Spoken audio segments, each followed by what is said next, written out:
attention to. Yeah. It's tempting to measure those things that are measurable, but those aren't the only things that matter. Right. But I guess I'm an optimist, and I tend to believe that if there are real stakes and consequences attached to things that we're measuring badly or that we're not measuring, we will actually try to improve our measures or develop measures of things that we care about. And I don't think anyone would argue that the existing standardized test scores are particularly good. Right. They certainly are narrow, and they don't measure all the things that we care about that happen in schools. But the solution is not necessarily to toss those measures and just give up on measurement of performance altogether. Right. It's to develop measures of the things that we care about in, right. in a balanced way. The other thing I would add to that is that we had this concern when we first got the data and we went out to visit teachers.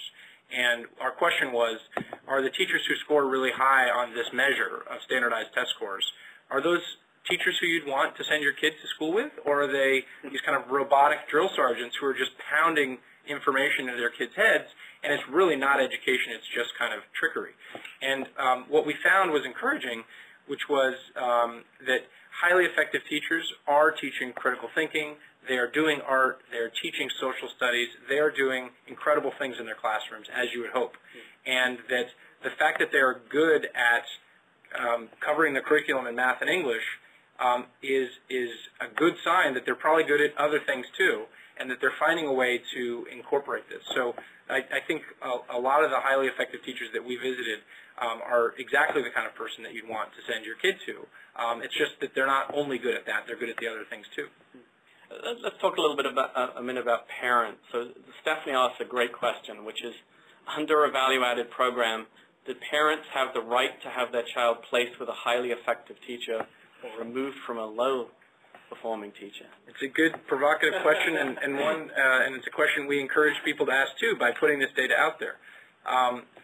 So obviously, all kinds of problems arise when you think about that, right? I mean, under any system, there's a distribution of talent, and not everybody can have the best teachers.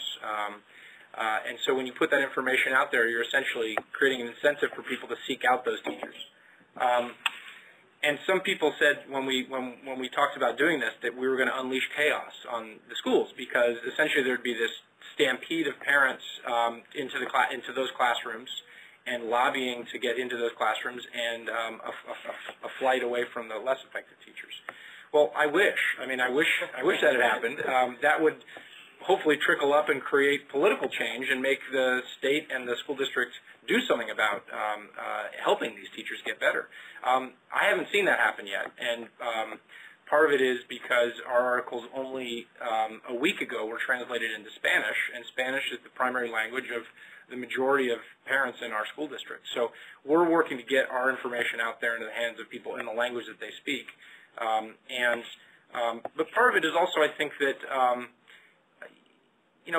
parents are balancing this information with other sources of information and other desires. So even with people who are really involved in the school district, the way they've used this information is to supplement other sources of information they have.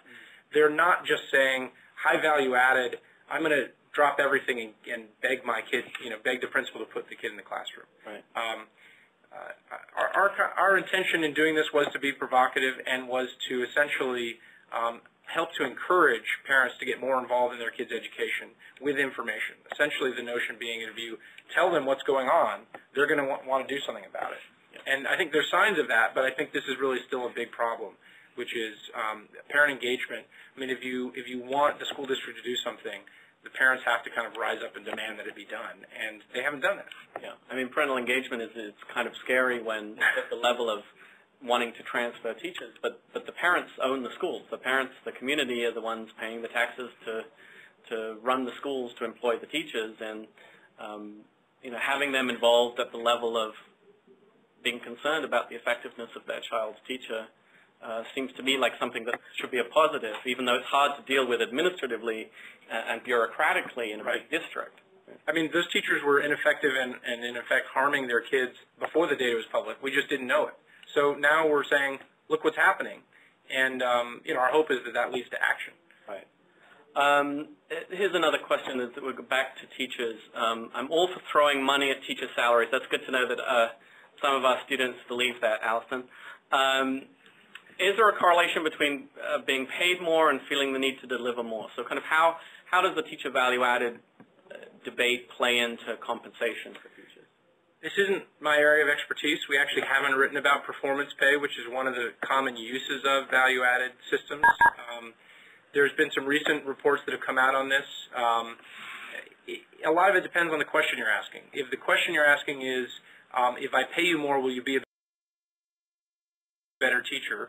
I think the research suggests that no, that teachers, I think, by and large, aren't getting into education for monetary purposes. And so they want to be good teachers. I mean, that's why they're in education. For the most part, they want to be good, and paying them more doesn't make them better, necessarily. A different question is, by paying teachers more, will we attract a different type of candidate into the teacher pool? I think that's an important question that we don't quite know the answer to. I mean, it seems to make sense. And I think some of the pay-for-performance arguments go along those lines and say, look, if you want to professionalize education, pay them like professionals and evaluate them like professionals and hold them accountable like professionals, and you're going to start drawing in some people who don't go into education these days. Right. And that will probably lift the level of education. Right.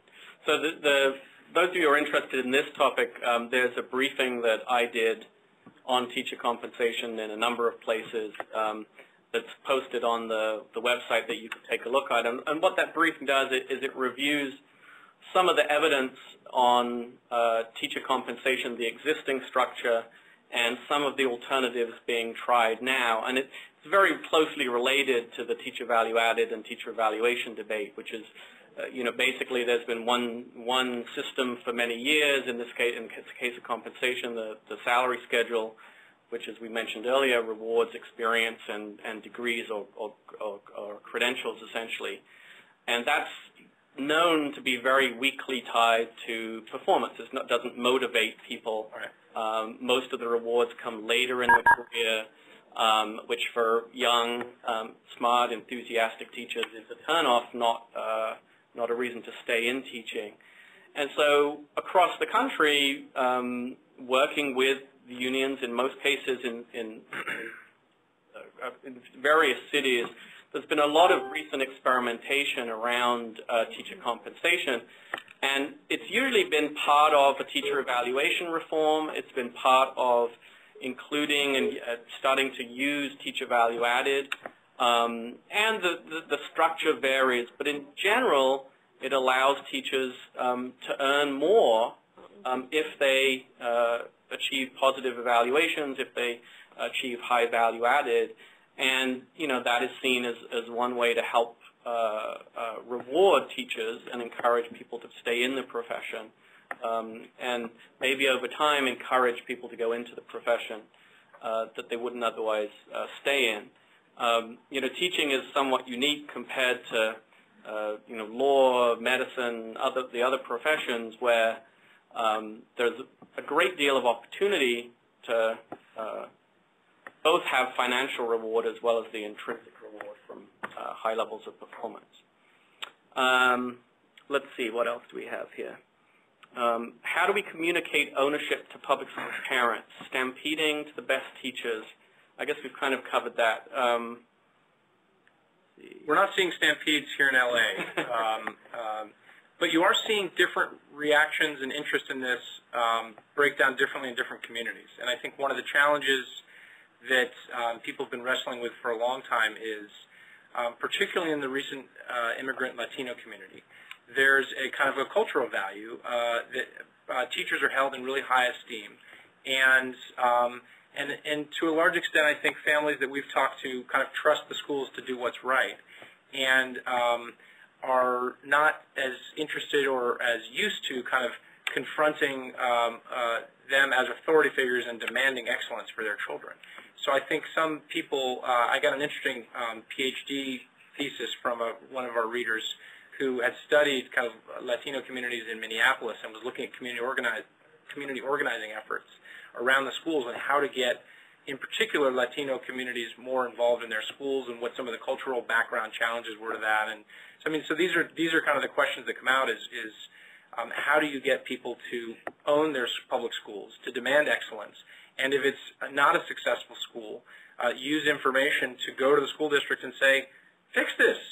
Get these ineffective teachers out of here, get them help, and our kids deserve everything that the kids over in Pacific Palisades deserve. Yeah, I think this issue of how do you kind of rebuild trust between teachers and schools and parents is really critical. Guest 3 asks a question that I think is kind of an interesting one, which is, how does teacher value added, and if you go further, compensation, kind of differentiating, calling out teachers, how does it affect the sense of community within the school? Isn't it divisive? The question is related to the union, but the kind of broader point of labeling me as low performing and my colleague as high performing, how does that help us get along? Right. It depends. I mean, anytime you kind of put information out there about performance, it can spur competition, and some people may see that as a way to let me step on so-and-so to get ahead. But it could just as easily become, hey, so-and-so down the hall is doing really well. I wonder what I could benefit, and I've never talked to that person. I've never thought to ask that person for advice, but suddenly I see that I maybe should be talking to that person. You could see it breaking both ways, and I think the job of the school district, now that this information is out there, and they're going to be rolling out their own version of value-added analysis soon, is to make sure that principals are working with teachers to use this information in a collaborative learning way that does not devolve into competition that kind of sinks all boats. Right. So there's clearly an element of training here, both training for teachers to understand how to use the data and for principals to know how to put the value-added measures in context. Right? And if you look historically at places that have used value-added, like Tennessee, which started using value-added information in like 1992, things didn't get a lot better in Tennessee all of a sudden just because they started doing value-added. In fact, the lesson from Tennessee is essentially Tennessee for years kind of created value-added scores and rolled them out and made them available to people, but didn't do much about how to use it and how to work with it. And what you saw in a lot of places was it was ignored.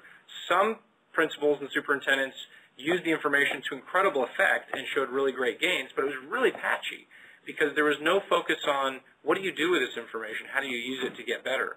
And I think that if you only roll out the data and don't do the second part of that, which is actually much harder than crunching the data, then you're not going to see much change. That's been the history of a lot of interventions in education. Great idea, roll it out, and don't really do much on the implementation side, and then things don't work. Right. The challenge is always to prevent the belief that something is a silver bullet. Right. So I've studied class size reduction, for example, in California. So some evidence it works in some places with some kids, and it gets rolled out across all classrooms, all districts at the cost of billions of dollars. No attention to how it gets implemented, right. And needless to say, the results are disappointing. The same thing could be true here. If all we're worried about is the statistical stuff that goes into creating the measures and then they're just put on a website. Forget it. I mean, San Francisco did that. They rolled out this whole value-added thing. They spent $1 million on it. They put it out there as part of a strategic plan. Didn't change anything because it's got to become part of the culture and part of the way of doing business. And that's much more difficult to do. I mean, that really involves professional development and the kind of things that a lot of school districts aren't very good at. So what are the kinds of, so if we at Rossier and our MAT students, we try to think about how we can help that process. So we're about to have hundreds of new teachers out in classrooms in urban schools.